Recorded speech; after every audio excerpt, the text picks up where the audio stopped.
কিছুই দেখতে পাচ্ছি না। বোমা কি হয়েছে তোমার, কি হয়েছে? মানে হ্যাঁ? কি বলতেছো? পেটে খুব ব্যথা করতেছে। হায় আল্লাহ, পেটে ব্যথা করতেছে কেন? এখন তো পেটে ব্যথা করার কথা না।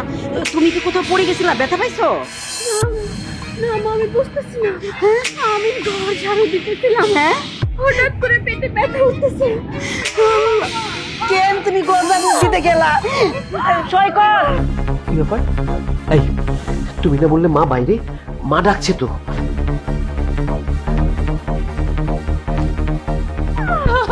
সৈকত, আল্লাহ,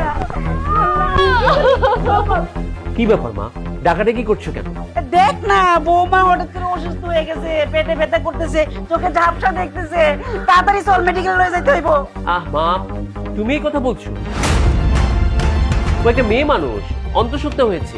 তাছাড়া এই সময় এরকম একটু ব্যথা থাকবেই। হয়তো অ্যাসিডিটি হয়েছে, গ্যাস থেকে চাপ দিয়েছে, তাই ব্যথা হচ্ছে। একটু রেস্ট নিলে ঠিক হয়ে যাবে, এই জন্য ডাক্তারখানা যেতে হবে না। তাছাড়া মা, আমার ইম্পর্টেন্ট একটা মিটিং চলছে। হ্যাঁ, আমি অফিসের কাজ করছি, আমি তোমাদের নিয়ে আর পারলাম না মা।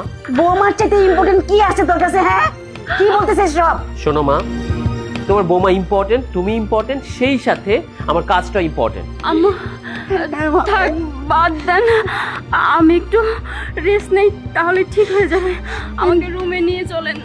না না না, হসপিটালে নিয়ে যেতে হবে, ডাক্তারের কাছে। এই, ঠিক আছে, তোকে নিয়ে যেতে হবে, আমি বৌমাকে মেডিকেলে নিয়ে যাচ্ছি।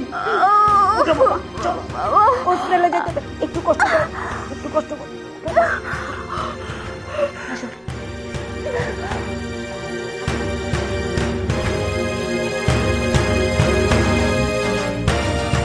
ইম্পর্টেন্ট, আমার লাইফে এখন শুধু একটা মানুষ ইম্পর্টেন্ট। ধ্যাত, মুখটাই মাটি করে দিয়েছে। কি হয়েছে? কি হয়েছে আবার? আরে ওই যে পেটে নাকি এখন ব্যথা হচ্ছে। তুমিই বলো, এই টাইমে কি ব্যথা হয়? আমার তো মনে হয়েছে হয়তো গ্যাসের কোনো প্রবলেম হয়েছে, এই জন্য একে নাকি নিয়ে ডাক্তারখানা যেতে হবে।